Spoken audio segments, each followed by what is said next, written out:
Everyone mocked the boy in a wheelchair. Only a black girl defended him. 7 years later, he returned for her. Welcome back to AfroKDrama Stories. The conference room fell silent as security guards shoved her toward the door. Anita's hands trembled as she clutched a cardboard box containing 7 years of her life. Photos, a coffee mug, a wilted plant someone gave her on her first day. "Please," she whispered. "Just let me explain. Explanation time is over." The HR director's voice cut through the air like ice. "Theft is theft, Miss Anita. We have video evidence." Outside the building, rain poured down in sheets. She stood there, soaked, watching her former colleagues peek through the glass doors, whispering. No one defended her. No one even looked her in the eye. A black Mercedes pulled up to the curb. Then another. Then a third. The center car's door opened, and a man stepped out. Expensive suit, confident stride. He walked directly toward her, umbrella in hand, while his security team flanked both sides. Everyone stopped, stared. He extended the umbrella over her head, his eyes never leaving hers. "Miss Anita," he said quietly, "do you remember what you told me 7 years ago? When everyone was laughing?" Her breath caught. "You said, 'Your legs don't define your worth. Their cruelty defines theirs.'" The cardboard box slipped from her hands, crashing to the wet pavement. Because she knew that voice. She knew those eyes. What no one standing there knew, what no one could possibly understand, was that 7 years ago this man couldn't walk. And she was the only person in the entire world who treated him like he mattered. The classroom smelled like old books and teenage contempt. Anita sat in the back corner, her notebook open, her pen moving across the page even though she'd stopped understanding the Korean history lecture 20 minutes ago. "The scholarship girl," someone whispered behind her. "Can she even read Hangul?" Laughter rippled through the row. She kept her eyes down. 5 months in Seoul, and she'd learned that invisibility was survival. Her mother cleaned offices at night to afford the school uniform Anita wore. Her father worked double shifts at a restaurant where the owner called him the African instead of his name. They'd come here for opportunity, for education, for a better life. What they'd found was isolation. The bell rang, and students flooded the hallways. Anita gathered her books slowly, waiting for the crowd to thin. That's when she heard it. Wheels squeaking against linoleum, then sudden laughter. "Watch out!" someone yelled. "Cripple coming through." She turned the corner and saw him. A boy in a wheelchair, maybe 17. His head down as students parted around him like he carried a disease. His hands gripped the wheels tightly, knuckles white, as he tried to navigate the crowded hallway. Someone's backpack accidentally knocked his shoulder. Someone else kicked the footrest. "Move faster," a girl sneered. "Some of us have places to be." Teachers walked past, saw everything, did nothing. Anita felt something hot and sharp twist in her chest. She knew that look in his eyes, the desperate wish to disappear, to be anywhere else, to be anyone else. She knew it because she wore it every single day. But she kept walking, head down. Not her problem. Before we dive deeper, let us know in the comments where you're watching from. We'd love to hear from you. And if you're new here, click that subscribe button so you never miss any of our upcoming videos. 3 days later, she found him in the library during lunch. He sat alone at a table near the window, a textbook open, but his eyes stared blankly at the pages. She'd seen him in the hallways every day since that first encounter. Watched the daily humiliations, the accidental shoves, the whispered insults, the teachers who looked right through him. Today, she'd watched a group of boys surround his wheelchair in the courtyard, taunting him about a girl he supposedly liked. "Did you really think she'd go out with you?" one had laughed. "Who wants to date someone who can't even stand up?" He'd said nothing, just sat there taking it. Now, in the library's quiet, Anita made a decision she didn't fully understand. She sat down across from him. He looked up, startled. "You're in my chemistry class," she said in careful Korean. "Third period." He blinked. Yes. The homework for tomorrow. Problem 17. I can't figure it out." It was a lie. She'd finished the entire assignment last night. He stared at her for a long moment, confusion and suspicion warring in his expression. No one talked to him. No one sat with him. Why are you? Because I need help with problem 17, she said firmly. Can you help me or not? Something shifted in his face. The smallest crack in the armor. Yeah, he said quietly. I can help. His name was Park Ji-hoon, and he was the smartest person she'd ever met. Over the next 2 weeks, they formed an unspoken routine. Library, lunch, homework. She learned that he'd been in a car accident 3 years ago, that his parents were dead, that he lived with an uncle who saw him as a burden he was obligated to bear. She learned that he'd once played soccer, dreamed of being an architect, loved stupid action movies. She learned that cruelty hadn't made him bitter, it had made him silent. Why do you let them? She asked one day, frustration bleeding into her voice. Why don't you say something? Fight back. He looked at her with tired eyes. What would be the point? The point would be your dignity. Dignity doesn't matter when you're powerless, he said quietly. You of all people should understand that. She flinched, because he was right. She understood it perfectly. But understanding it and accepting it were different things. The day everything changed started like any other. Ji-hoon rolled through the hallway during passing period, trying to reach his locker. The crowd was thick, pushing, shoving. Someone's elbow hit his head. No apology. Anita walked 10 feet behind him, books clutched to her chest, watching. Then she saw them. 3 boys from the soccer team, grinning, whispering to each other. One of them stepped forward and grabbed the back of Ji-hoon's wheelchair. Hey man, need a push? Before Ji-hoon could respond, the boy shoved the wheelchair forward, hard, too hard. The wheels hit an uneven floor tile, and the entire chair tipped forward. Ji-hoon crashed to the ground, books scattering. His body crumpled on the floor in a way that made Anita's stomach turn. The hallway erupted in laughter. Students pulled out phones. Teachers stood in doorways watching, doing absolutely nothing. Ji-hoon lay there, his face pressed against the cold floor, and Anita saw something she'd never seen before. Tears streaming down his cheeks. Not from pain. From humiliation so complete it shattered something inside him. And that's when Anita snapped. Stop! Her voice cut through the laughter like a gunshot. She dropped her books and ran forward, shoving through the crowd. She knelt beside Ji-hoon, her hands shaking as she helped him sit up. Don't touch me, he whispered, his voice broken. Please don't. I'm not leaving you here, she said firmly. She turned to face the crowd, and her voice rang out clear and furious. What is wrong with all of you? He's a person. He's hurt. And you're laughing? You're filming? What kind of people are you? The laughter died. The soccer player who'd pushed the wheelchair stepped forward, smirking. Oh look, the scholarship girl found a friend. You could have killed him, Anita said, her voice shaking with rage. You could have broken his neck, and you're standing there smiling? It was an accident, the boy said, shrugging. Liar. The word hung in the air. A teacher finally stepped forward. Everyone get to class. Now. What about him? Anita demanded, gesturing at the soccer player. What about what he did? The teacher looked uncomfortable. I didn't see what happened. You were standing right there. Lower your voice, young lady. Why? So everyone can keep pretending this is okay. The teacher's expression hardened. Go to the principal's office. Both of you. Both of us. Anita's voice cracked. He's the one who. Now. The crowd dispersed slowly, reluctantly. Phones disappeared into pockets. The show was over.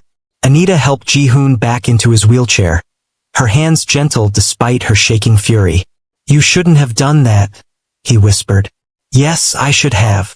They're going to make your life hell now. She looked at him, really looked at him, and saw something she recognized in her own mirror every morning. Fear, exhaustion, the desperate wish to be invisible. Then we'll be in hell together, she said quietly. For the first time since she'd met him, Ji-hoon smiled.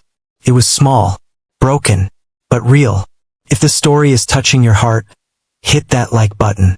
Let's show the algorithm that stories like this matter. The principal's office smelled like stale coffee and disappointment. Principal Cho sat behind his desk, fingers steepled, looking at Anita like she was a problem he needed to solve. "This is the third incident this month," he said. "Third incident of me being blamed for things I didn't do," Anita said. "You caused a scene in the hallway. I stopped someone from being assaulted." "Assaulted?" Principal Cho's eyebrows rose. "That's a strong accusation. What would you call it?" "An accident between students." He pushed his wheelchair. "On purpose. I saw it." "Did anyone else see it?" Silence. "That's what I thought," Principal Cho said. "Miss Anita, I understand that you come from a different background, different cultural expectations. But here we handle conflicts quietly, with respect." "Respect for who?" Anita asked. "Because it's not for him." Ji-hoon sat in his wheelchair beside her, silent, staring at the floor. "Ji-hoon," Principal Cho said gently, "did this feel like an attack to you?" Ji-hoon's jaw tightened. He didn't look up. "Ji-hoon?" the principal pressed. "It was an accident," Ji-hoon said quietly. Anita's head whipped toward him. "What?" "I lost my balance. The hallway was crowded. It was an accident." "No, it wasn't. You know it wasn't." "Miss Anita," Principal Cho interrupted. "I think we're done here. Ji-hoon can return to class. You'll serve detention for the rest of the week for causing a disruption." "That's not fair." "Life isn't fair," Principal Cho said simply. "The sooner you learn that, the easier your time here will be." Outside the office, Anita grabbed Ji-hoon's wheelchair, stopping him. "Why did you lie?" He wouldn't meet her eyes. "I didn't lie." "Yes, you did. You know exactly what happened." "What do you want me to say?" His voice was harsh now, defensive. "That they attacked me? That they do it every day? What would change?" "Everything. If you stand up for yourself." "I can't stand up." The words exploded out of him, raw and angry. "That's the whole problem, isn't it? I can't stand. I can't fight back. I can't do anything except sit here and take it." Anita stepped back, stunned. Ji-hoon's hands trembled on the wheels of his chair. "You don't get it. You can't get it. You can leave this school. Graduate. Go somewhere else. But this," he gestured at his legs, "this follows me everywhere. So yes, I lie. I say it's an accident. Keep my head down. Because fighting back doesn't work when you're powerless." "You're not powerless," Anita said quietly. "Then what am I?" "You're someone who deserves better." He laughed, bitter, broken. Deserving and getting are two different things. He rolled away, leaving her standing alone in the empty hallway. The rumors started that same afternoon. By the next morning, they'd spread like wildfire. "Did you hear about the black girl and the cripple? She's obsessed with him. It's weird. Probably feels sorry for him. White savior complex or something." "She's not white." "Whatever. Same thing." Anita's locker had been vandalized. Someone had scrawled "attention seeker" across it in permanent marker. In class, no one sat near her. At lunch, the cafeteria fell silent when she entered, then erupted in whispers the moment she sat down. Her phone buzzed constantly. Anonymous messages, cruel memes, photos of her and Ji-hoon with mocking captions. She deleted the apps. It didn't help. People still stared. Teachers still ignored her. The isolation she'd felt before was nothing compared to this. This was active, deliberate exclusion. This was punishment. Comment below if you've ever stood up for someone when no one else would. We'd love to hear your story. And don't forget to subscribe for more powerful stories like this. A week passed. Then two. Anita kept showing up to the library. Same table. Same time. Ji-hoon stopped coming. She saw him in the hallways, but he avoided her eyes, rolled past quickly, disappeared into classrooms before she could approach. She understood. He was protecting himself the only way he knew how, by cutting her out. It hurt more than she expected. She'd known him for less than a month, but somehow his silence felt like losing the only friend she'd ever had in this terrible place. Her grades started slipping. She couldn't focus, couldn't sleep. At home, her mother noticed the change. "What's wrong, baby?" her mother asked in English, the language they spoke when the world felt too heavy for Korean. "Nothing," Anita lied. "Don't lie to your mother." Anita's throat tightened. "I tried to help someone, and now everyone hates me." Her mother was quiet for a long moment. Then she pulled Anita into her arms. "Let me tell you something about kindness," her mother said softly. "It's not always rewarded. Sometimes it's punished. Sometimes it costs you everything. But that doesn't make it wrong." "Then what's the point?" Anita whispered. "The point is that you can sleep at night. The point is that you know who you are. The point is that somewhere, someone remembers that when the whole world was cruel, you weren't." Anita closed her eyes and let herself cry. 3 weeks after the incident, Anita returned to the library. Jihoon was there. She stopped in the doorway, uncertain. He looked up, and for a moment, neither of them moved. Then he gestured to the chair across from him. "Problem 17, he said quietly. "You still need help?" Her vision blurred. She sat down. "Yeah," she whispered. "I still need help." They didn't talk about what had happened, didn't acknowledge the 3 weeks of silence. They just opened their textbooks and pretended the world outside didn't exist. But something had changed. Jihoon started talking more. Small things at first. "My uncle thinks I should drop out," he said one day. "Says I'm wasting everyone's time." "What do you think?" Anita asked. "I think I want to prove him wrong." "Then do it." He looked at her. "It's not that simple." "Why not?" "Because he gestured at his wheelchair. "So?" Anita said. "Your brain works fine, doesn't it?" "Yeah, but..." "Then use it. Be so smart they can't ignore you. Be so brilliant they have to respect you." Jihoon stared at her like she'd just suggested he fly to the moon. "You really believe that?" he asked. "I have to," she said quietly. "Because if I don't believe that trying matters, then what am I even doing here?" He was quiet for a long moment. Then he picked up his pencil. "Okay," he said. "Let's start with problem 17. The escalation came slowly, then all at once. Someone started a petition to have Anita expelled. 20 students signed it. Her locker was vandalized again and again. Teachers began calling on her in class, asking questions they knew she couldn't answer, humiliating her in front of everyone. One afternoon, she found Jihoon in the courtyard, surrounded by the same boys who'd pushed him weeks ago. "Leave him alone," she said, stepping forward. The leader, a boy named Yoon Dae-young, turned to her with a cold smile. "Or what? You'll cry to the principal again. I'll make sure everyone knows what you did." "Everyone already knows," Dae-young said. "And no one cares." "I care," Anita said. "Yeah, we noticed. It's pathetic." He leaned closer. "You think you're a hero? You're just making everything worse for him." Jihoon's voice cut through, quiet but firm. "Anita, go. I'm not leaving you. Go." The pain in his voice stopped her cold. Dae-young laughed. "See? Even he doesn't want you here." Anita looked at Jihoon, saw the exhaustion in his eyes, the defeat, and she understood. Every time she defended him, it made his life harder. Every time she stood up, she painted a bigger target on both their backs. She was trying to save him, but maybe all she was doing was drowning them both.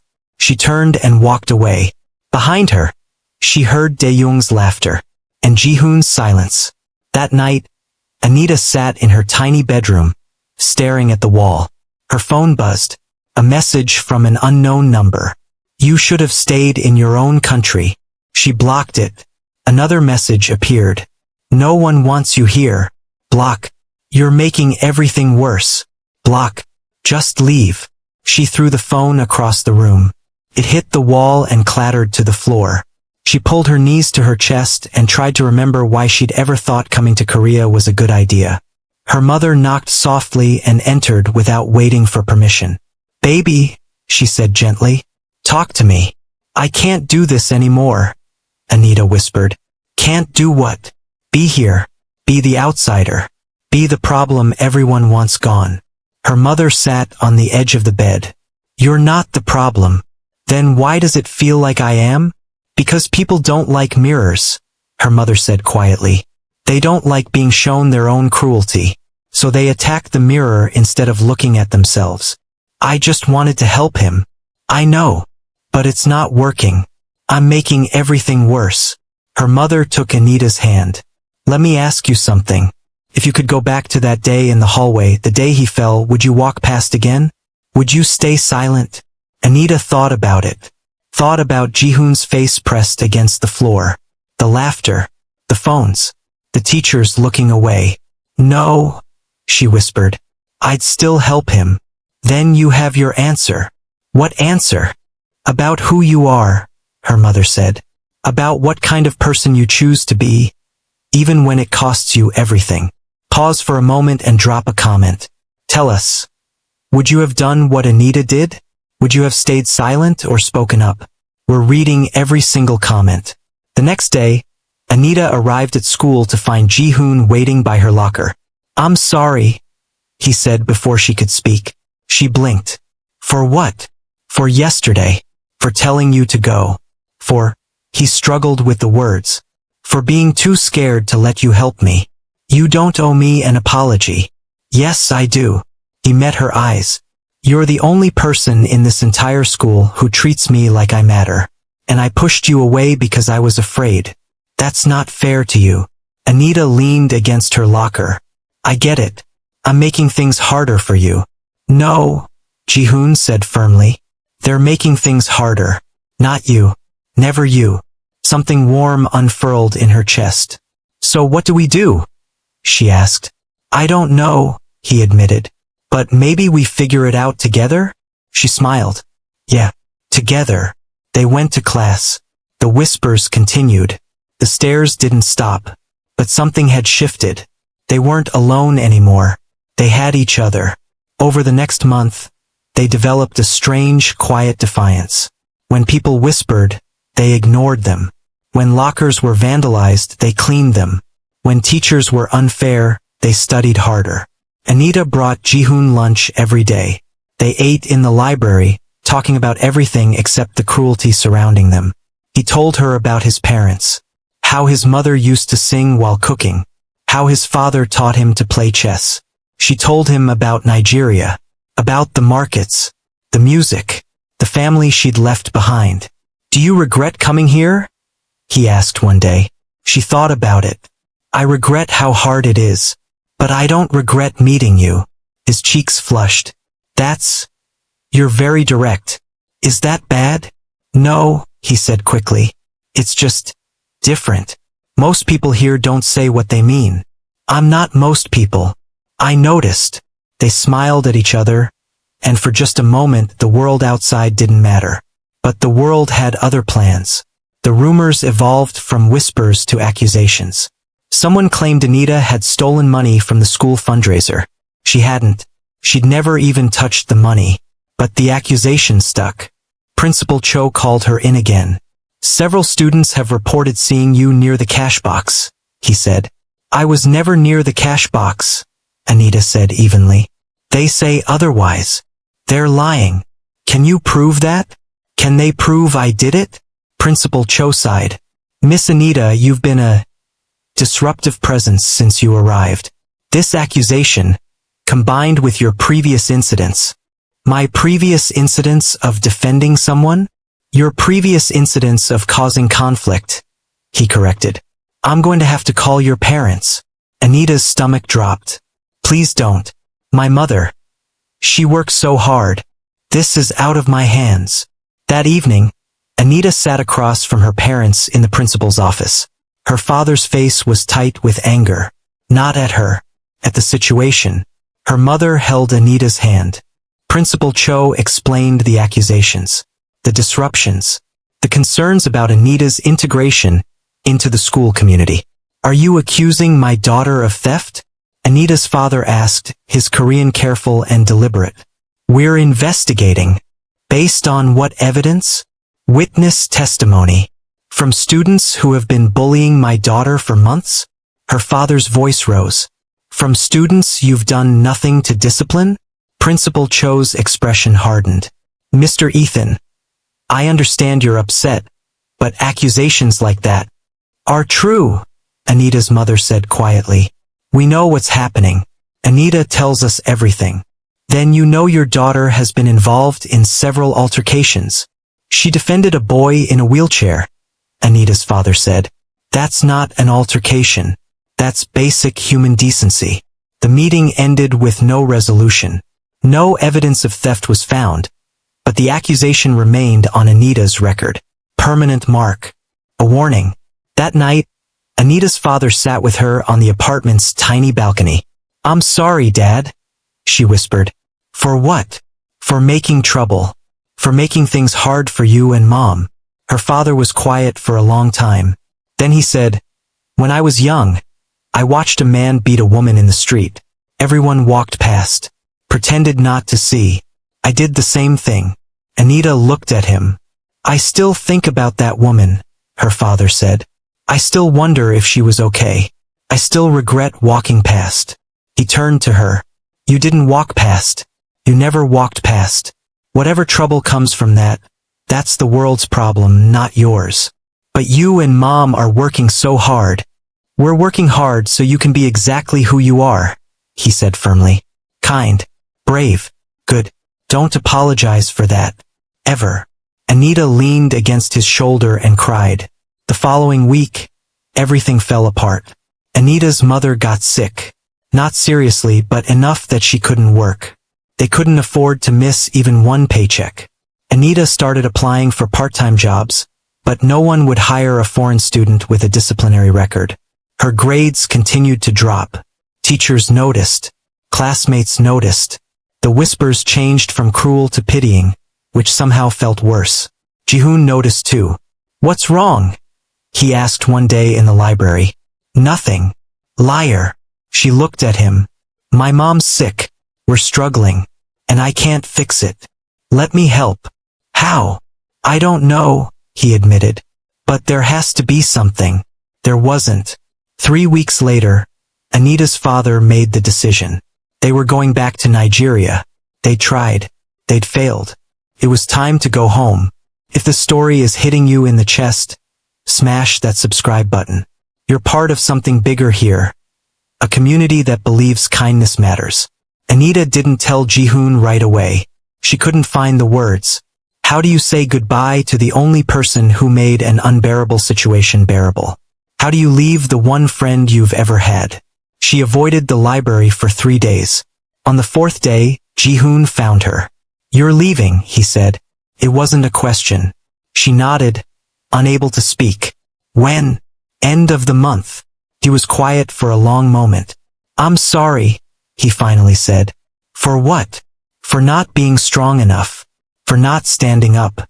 For, his voice cracked, for letting them win. They didn't win, Anita said fiercely.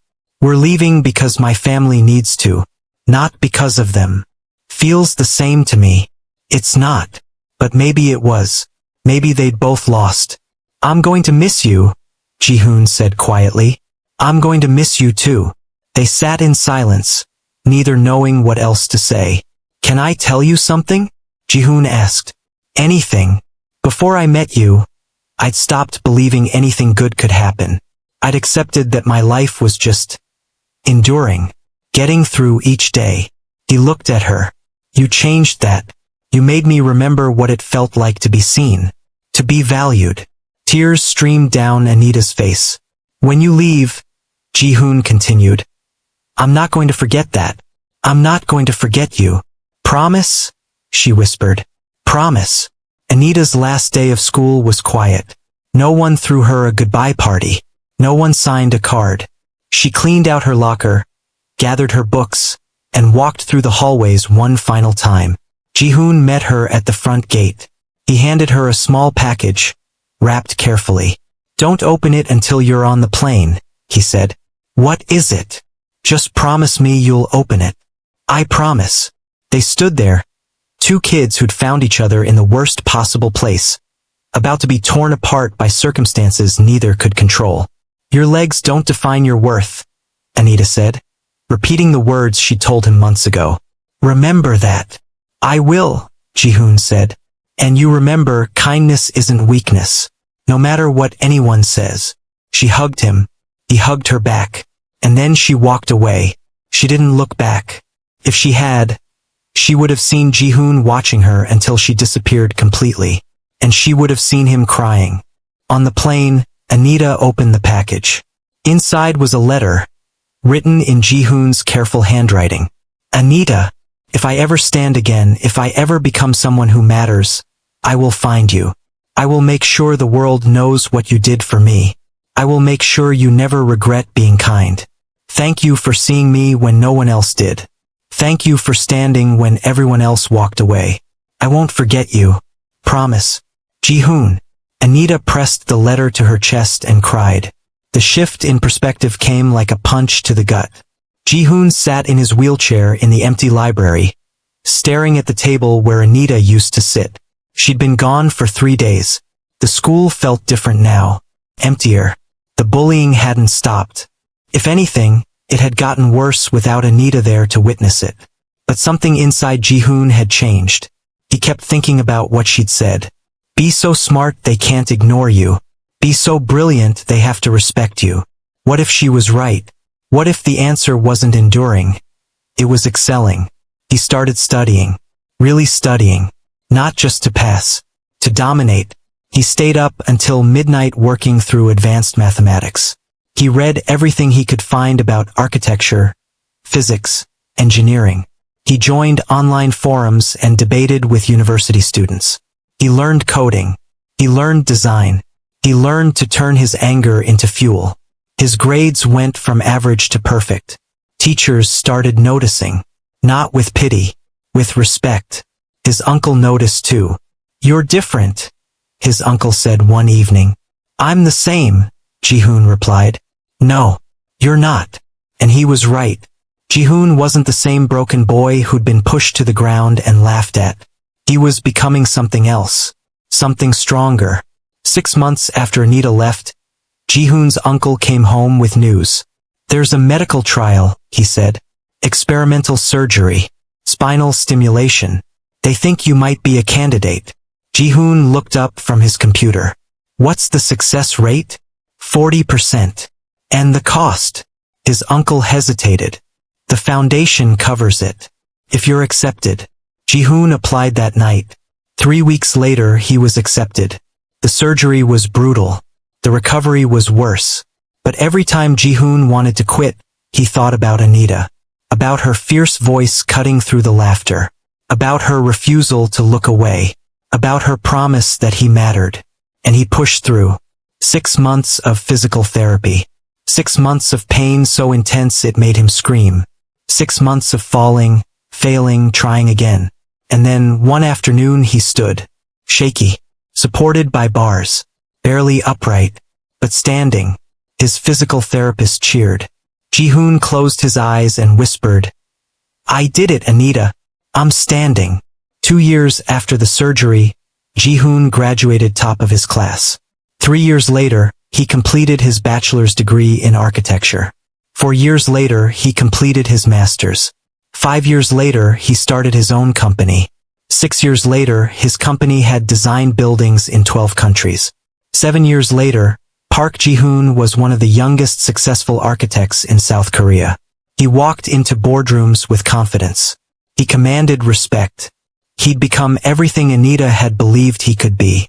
But he never forgot her. Every success felt incomplete without her knowing about it. Every achievement was shadowed by her absence. He hired investigators. Took 3 months, but they found her. Anita Ethan. Working in Seoul again. Same city where it all began. Ji-hoon's hands shook as he read the report. She'd returned to Korea 2 years ago. Working at a small marketing firm. Struggling. Alone. And according to the report, about to lose everything. Ji-hoon made a phone call. Prepare the car, he said. All of them. Where are we going, sir? Ji-hoon looked at the address on the report. To pay a debt. If you're still watching, drop a comment right now. Tell us, do you believe in fate? Because what's about to happen will give you chills. And hit that subscribe button, you won't want to miss how this ends. The present crashed back like a wave. Anita stood in the rain, the powerful man holding an umbrella over her head, and the world tilted sideways. Ji-hoon? She whispered. He smiled, warm, genuine. Nothing like the broken boy she'd left 7 years ago. Hello, Anita. But you're walking. She couldn't form words. I'm a lot of things now, he said quietly. But I'm still the boy you stood up for when no one else would. Her former colleagues watched through the glass doors, confusion written across their faces. Ji-hoon turned to them, his voice carrying despite the rain. This woman, he said, loud enough for everyone to hear, is the reason I'm standing here today. 7 years ago, when I was in a wheelchair and the world treated me like I was invisible, she was the only person who saw me, who defended me, who believed I was worth something. He turned back to Anita. I made a promise to find you, to make sure you knew that your kindness mattered, that it changed everything. Anita's legs felt weak. I don't understand. How did you? Experimental surgery, years of therapy, and every single day, I thought about what you told me. Be so brilliant they have to respect you. He smiled. I took your advice. I lost my job, she said, her voice small. They think I stole. I know everything. His expression hardened. And I'm going to fix it. You can't just watch me. Ji-hoon turned to his assistant, who appeared instantly at his side. Pull up the security footage from this building. 2 weeks ago. The incident with the missing funds. The assistant nodded and began typing on a tablet. Within minutes, video footage appeared on the screen. It showed Anita's supervisor, the same woman who'd accused her of theft, pocketing money from the cash box. Anita's breath caught. Send this to the police, Ji-hoon said calmly, and to every major news outlet in Seoul. I want everyone to know what happened here. Right away, sir. Ji-hoon turned to the HR director, who was now standing in the doorway, pale and speechless. You fired an innocent woman based on false accusations, Ji-hoon said, his voice like ice. You didn't investigate. You didn't verify. You just believed the convenient lie. Mr. Park, we didn't know. You didn't care to know, Ji-hoon corrected. And now the whole world is going to know what kind of company this is. He turned back to Anita. You don't work here anymore, he said gently. But that's okay, because I'm offering you a position at my company, Director of Community Outreach. You'll work with foundations, charities, organizations that help people who've been overlooked. Anita stared at him. I can't, that's charity. It's not charity, Ji-hoon said firmly. It's recognition of your worth. It's me finally being able to give you what you deserved 7 years ago. Respect. I don't know what to say. Say yes. She looked at him, really looked at him. The boy in the wheelchair was gone. In his place stood a man who'd taken every ounce of pain and transformed it into power. Not the cruel power of those who'd hurt him, but the quiet, steady power of someone who'd survived and chosen to be better. Yes, she whispered. Ji-hoon smiled. Good. Now let's get you out of the rain. The coffee shop was warm and quiet. They sat across from each other, 7 years of silence between them. I looked for you, Ji-hoon said.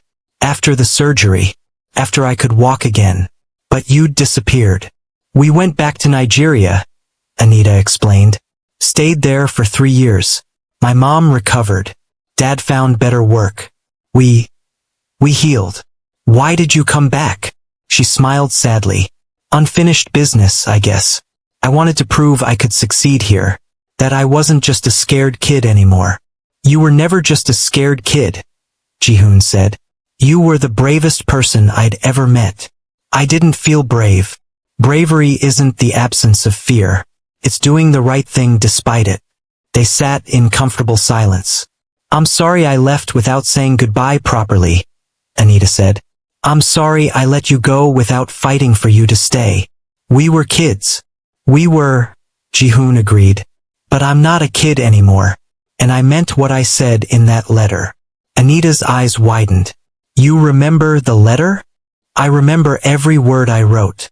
She reached into her bag and pulled out a worn piece of paper. The letter, folded and refolded 1,000 times. I kept it, she said quietly. Read it whenever things got hard. Jihoon's throat tightened. You kept your promise, Anita continued. You stood again. You became someone who matters. You found me. And you, Jihoon said. You're still the same person who stood up when everyone else sat down. That hasn't changed. Everything else has. Not everything. He reached across the table and took her hand.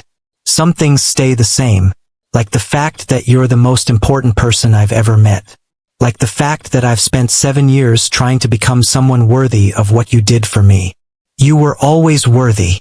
I know that now, Jihoon said. Because you taught me. Over the next week, Jihoon kept his promises. The security footage went viral. Anita's former supervisor was arrested. The company faced a massive lawsuit, and Anita started her new job. But Jihoon did something else too. Something he'd been planning for years. He arranged a meeting with the school they'd attended. Principal Cho, now retired, sat across from him in a sterile office. Mr. Park, Cho said nervously, to what do I owe this visit? Do you remember a student named Anita Ethan? Jihoon asked. Cho's face went blank. I'm not sure. 7 years ago. Foreign student. Black. You accused her of theft. Disciplined her repeatedly for defending me when I was bullied.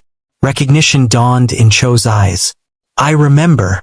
Good, Jihoon said, because I'm about to make a very large donation to this school. Enough to build a new library, a new computer lab, scholarships for students who can't afford tuition. Cho's eyes lit up. Mr. Park, that's incredibly generous. On one condition, Jihoon interrupted. The library will be named after Anita Ethan. Every scholarship will be given in her name. And you will personally write a letter of apology for how you treated her. Cho's face fell. That was a long time ago. Then you'll have plenty to apologize for. I can't just. Jihoon leaned forward. You have 2 choices.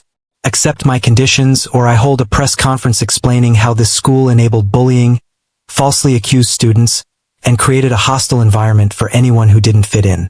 Your choice. Cho swallowed hard. I'll write the letter. Excellent, Jihoon said, standing. I'll have my lawyers send over the paperwork. He walked out, leaving Cho sitting alone with his shame. 3 months later, the library opened. The Anita Ethan Memorial Library. Anita stood in front of the building, tears streaming down her face. You didn't have to do this, she whispered. Yes, I did, Jihoon said. Because 7 years ago, no one here valued you. And I want every single student who walks through these doors to know that kindness matters. That standing up matters. That you matter. The dedication ceremony was small but meaningful. Students gathered, current students who'd heard the story. Some of them were outsiders too. Different races, different backgrounds, different struggles. They looked at Anita like she was a hero. And maybe she was. Not because she'd done anything extraordinary, but because she'd done something simple when everyone else looked away. She'd cared. We're almost at the end, but before we finish, if the story moved you, hit that like button. Share it with someone who needs to hear that kindness wins. And subscribe, because we're building a community that believes in the power of doing good. That evening, Jihoon and Anita sat on a bench outside the library, watching the sunset. What happens now? Anita asked. Whatever you want, Jihoon said. You've got a career, respect, recognition. That's not what I mean. I know. They sat in silence. 7 years ago, Jihoon said slowly, you were the only light in my darkness.